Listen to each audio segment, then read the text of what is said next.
నమస్తే. Welcome to our channel. కూటమి ప్రభుత్వం అధికారంలోకి వచ్చిన తర్వాత విశాఖపట్నాన్ని ఐటీ హబ్‌గా మారుస్తామని చెప్పారు. మరి అసలు విశాఖపట్నానికి ఏ విధంగా అభివృద్ధి చేస్తున్నారు? మరోపక్క చూసుకున్నట్లయితే జగన్మోహన్ రెడ్డి ఏదైతే ప్రతిపాదించారో 3 రాజధానుల అంశాన్ని మరి అందులో ఒకటైన విశాఖను ఏదైనా అభివృద్ధి చేశాడా? ఇటువంటి అంశాలన్నీ కూడా చర్చించడానికి మనతో పాటుగా ఉన్నారు సీనియర్ జర్నలిస్ట్ సత్యమూర్తి గారు.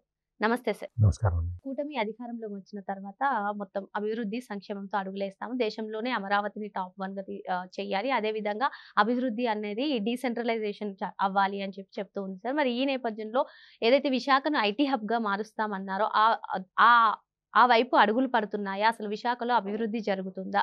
మరి జగన్మోహన్ రెడ్డి ఏదైతే ప్రతిపాదించాడో 3 రాజధానుల అంశం మరి అందులో ఒకటైన విశాఖను అసలు ఏమైనా అభివృద్ధి చేశాడా? ఏమంటారు మీరు?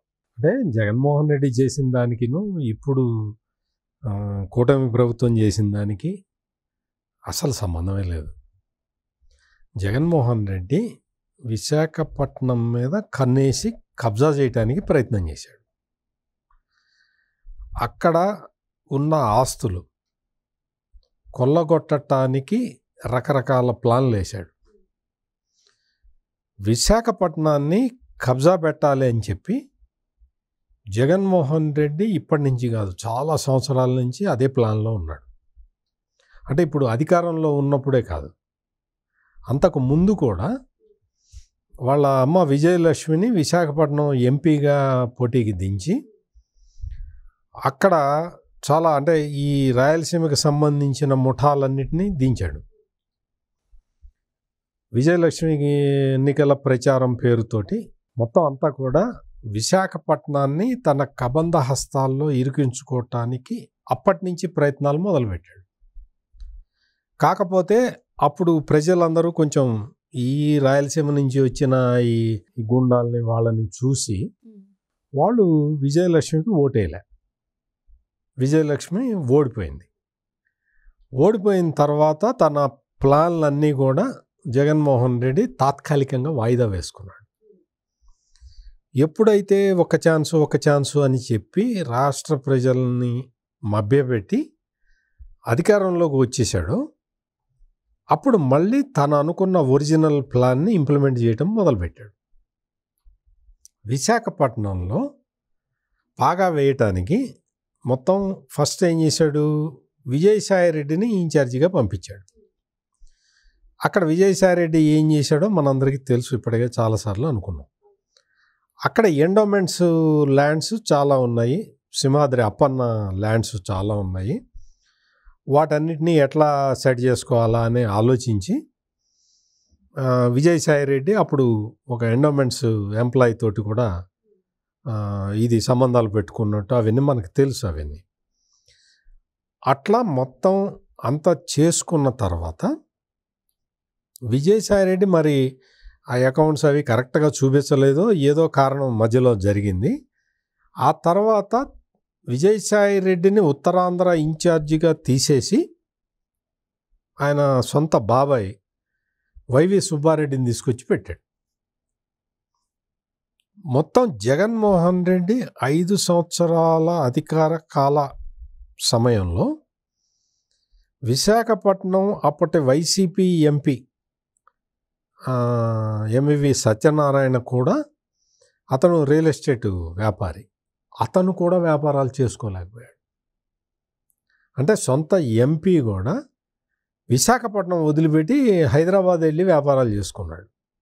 అంటే అంత భయంకరంగా కబ్జాలు. ఈ ఎవరైతే అప్పటి ఎంపీ ఉన్నాడో అతని భార్యని కొడుకుని కిడ్నాప్ చేశారు. తర్వాత హైదరాబాదులో డీల్ సెట్ చేసుకున్న తర్వాత భార్యని కొడుకుని వదిలేశారు. ఎవరు కిడ్నాప్ చేశారు, ఎవరు వదిలేశారు, రియల్ ఎస్టేట్ గొడవ ఏంటి? ఎంవివి సత్యనారాయణ అంటే అధికార పార్టీ ఎంపీకి సంబంధించిన భార్యని కొడుకునే రౌడీలు వచ్చి కిడ్నాప్ చేస్తే ఇంకా విశాఖపట్నం పరిస్థితి ఏంటి? అదే సమయంలో మొత్తం ఉత్తరాంధ్ర మొత్తం కూడా ఇటువంటి ఇన్సిడెంట్సే బయటకు వచ్చినాయి. ఇప్పుడు కూటమి ప్రభుత్వం అధికారంలోకి వచ్చిన తర్వాత అసలు అంటే ఉత్తరాంధ్ర మొత్తం కూడా, ఉత్తరాంధ్ర ప్రజలందరూ ఈ జగన్మోహన్ రెడ్డి అండ్ కంపెనీ వీళ్ళు చేస్తున్న అరాచకాలన్నీ ప్రత్యక్షంగా చూశారు కాబట్టి జగన్మోహన్ రెడ్డి పార్టీని తీసి చెత్తబుట్టలో పడేశారు. ప్రజాస్వామ్య వ్యవస్థలో చిత్తుగా ఓడిచ్చేశారు. ఓడిచ్చి వాళ్ళు ఏం చేశారంటే ఇంకా నువ్వు మా జోలికి రామాక, నువ్వు వద్దు, నీ రాజధాని వద్దు అని చెప్పాడు. మొత్తం అంతా ఉత్తరాంధ్ర ప్రజలందరూ అదే తీర్పునిచ్చారు.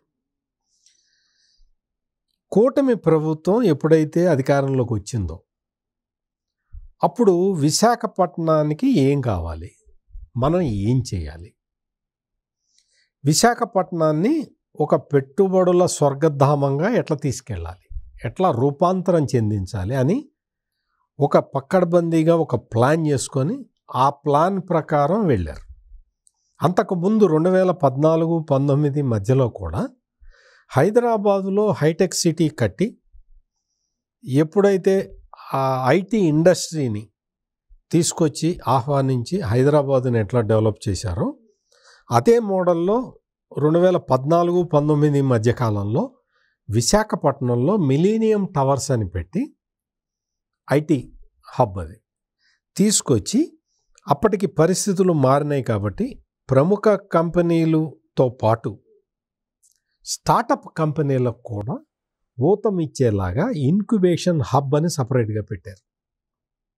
తీసుకొచ్చి ఐటీ ఇండస్ట్రీని మొత్తం విశాఖపట్నానికి తరలిద్దామన్న ప్రయత్నం చేస్తే ఆ ప్రయత్నానికి మధ్యలో ఈ జగన్మోహన్ రెడ్డి వచ్చి అడ్డుకట్ట వేశాడు, గండి కొట్టాడు. దాన్ని మొత్తం అంటే యాగం చేస్తుంటే పైనుంచి రక్తం మాంసం పోసి రాక్షసులు భగ్నం చేసినట్టు చేస్తే ఇప్పుడు అవన్నీ శుభ్రం చేసి మళ్ళీ డెవలప్మెంట్ అనే యాగాన్ని మొదలుపెట్టారు. కూటమి ప్రభుత్వానికి సంబంధించిన ముఖ్యమంత్రి చంద్రబాబు నాయుడు, ఐటీ మంత్రి నారా లోకేష్. ఇక్కడ విశాఖపట్నంలో ఏంటి అంటే ఐటీ హబ్గా చేయటం అంటే ఏంటి అంటే ఎలక్ట్రానిక్స్, రెన్యూవబుల్ ఎనర్జీ, సెమీ కండక్టర్లు, క్లౌడ్ ఇన్ఫ్రాస్ట్రక్చరు, ఆర్టిఫిషియల్ ఇంటెలిజెన్స్ ఆధారిత విద్య, డిజిటల్ నైపుణ్యాలు, అధునాతన తయారీ రంగాలు, వీటి మీద ఫోకస్ చేసి ఉత్తరాంధ్ర అభివృద్ధికి బాటలు వేశారు. అప్పుడు జగన్మోహన్ రెడ్డి అధికారంలో ఉన్నప్పుడు ఏం చేశాడు అంటే కోర్టుకి చెప్పాడు, ఉత్తరాంధ్ర మరి చాలా కాలంగా డెవలప్ కావట్లేదు, నేను వచ్చి ఇక్కడ కూర్చుంటే తప్ప డెవలప్ కాదు, అందుకని నేను అధికారులు వచ్చి అప్పటికే 3 రాజధానుల ఇది కోర్టులో కొట్టేశారు. అందుకని ఈ కొత్త నాటకం తెరతీసి ఉత్తరాంధ్ర అభివృద్ధి వెనకబడి ఉంది కాబట్టి అభివృద్ధి కావాలంటే నేను వచ్చి ఇక్కడ కూర్చోవాలి అని కొత్త ప్రపోజల్ పెట్టి ఆ ఋషికొండ మొత్తం బోడిగుండు కొట్టించి అది చేసిన విషయం మనందరికీ తెలుసు. ఈ మిలీనియం టవర్స్ను కూడా మొత్తం ఐటీ కంపెనీలని ఖాళీ చేయించి మొత్తం అంతా ఆక్యుపై చేశారు, గవర్నమెంట్ ఆఫీసులు పెట్టారు, ఆ ఇన్క్యుబేషన్ హబ్ని తీసేశారు. ఆ స్థితి నుంచి మళ్ళీ విశాఖపట్నాన్ని ఈ information technology plus deep technology, వీటితో పాటు ఆర్టిఫిషియల్ ఇంటెలిజెన్స్, వీటికి హబ్గా ఈ రోజున మళ్ళీ కూటమి ప్రభుత్వం చేసింది. అక్కడికి వచ్చిన తర్వాత అక్కడ మొత్తం టీసీఎస్ వస్తున్నది 1370 కోట్ల రూపాయలతో సెప్టెంబర్లో స్టార్ట్ అయిపోతున్నాయి. కాగ్నిజెంట్ 1582 కోట్లు అక్టోబర్లో కొత్త క్యాంపస్ని స్టార్ట్ చేస్తూ ఉన్నది. వీటితో ఇవే కాకుండా చంద్రబాబు నాయుడు, నారా లోకేష్ సింగపూర్ పర్యటనకి వెళ్ళినప్పుడు 45,000 కోట్ల రూపాయల పెట్టుబడుల మీద అష్యూరెన్స్ తెచ్చుకొని వచ్చారు. అక్కడ విశాఖపట్నంలో 50,000 కోట్ల రూపాయలతో గూగుల్ డేటా సెంటర్, అంటే ఆసియాలోనే అతిపెద్ద డేటా సెంటర్ని విశాఖపట్నంలో గూగుల్ స్టార్ట్ చేయబోతున్నారు. అంటే ఎంత బిగ్గెస్ట్ అచీవ్మెంట్ వచ్చు. ఈ విధంగా మొత్తం అనకాపల్లిలో లారస్ ల్యాబ్స్ 5,630 కోట్లు, విశాఖపట్నంలో లూలు గ్రూప్ 1,500 కోట్లు పెట్టుబడి పెట్టిపోతున్నాయి. అట్లాగే అనకాపల్లి జిల్లా నక్కపల్లి దగ్గర ఆర్సెలార్ మెటల్ నిప్పాన్ స్టీల్ వాళ్ళు 1,47,000 కోట్ల రూపాయలతో దేశంలోనే తీర ప్రాంత ఉక్కు కర్మాగారాన్ని ఏర్పాటు చేయబోతున్నారు. అంటే మొత్తం పారిశ్రామికంగా ఐటీ సెక్టార్లో కూడా మామూలు డెవలప్మెంట్ కాదు. అక్కడ మీకు ఇంత పెద్ద స్థాయిలో ఒక అభివృద్ధి మోడల్ని తీసుకొచ్చి విశాఖపట్నాన్ని డెవలప్ చేయటం. విశాఖపట్నం జనరల్గా ఏంటంటే ఒక పర్యాటక కేంద్రం. పర్యాటక రంగం నుంచి డబ్బులు వస్తాయి. పర్యాటక రంగం నుంచి గ్రోత్ ఇంజన్కి డబ్బులు కంట్రిబ్యూట్ చేసే విశాఖపట్నాన్ని ఐటీ రంగంలో కూడా తీసుకొస్తే ఈ రెండు కూడా సర్వీస్ సెక్టార్ల కింద వస్తాయి. పర్యాటక రంగము ప్లస్ ఈ సాఫ్ట్వేర్ రంగం రెండు కూడా సర్వీస్ సెక్టార్ కింద వస్తాయి. రాష్ట్ర ప్రభుత్వానికి ఆదాయం వచ్చేది, రాష్ట్రానికి కానీ కేంద్రానికి కానీ, agriculture sector, industries sector, service sector. ఈ సర్వీస్ సెక్టార్కి విశాఖపట్నాన్ని హబ్గా చేసేందుకు ఇప్పుడు మొత్తం ప్రయత్నం చేశారు. అన్నీ కూడా గ్రౌండ్ అయిపోతూ ఉన్నాయి.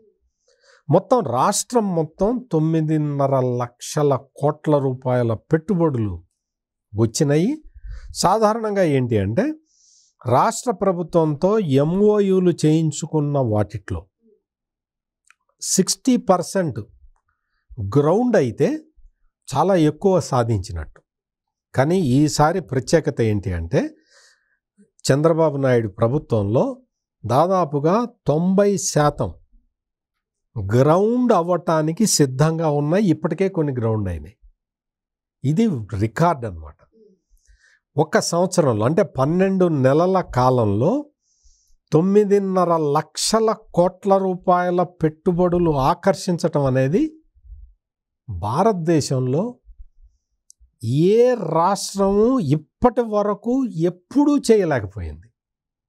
అంటే వరల్డ్ రికార్డు.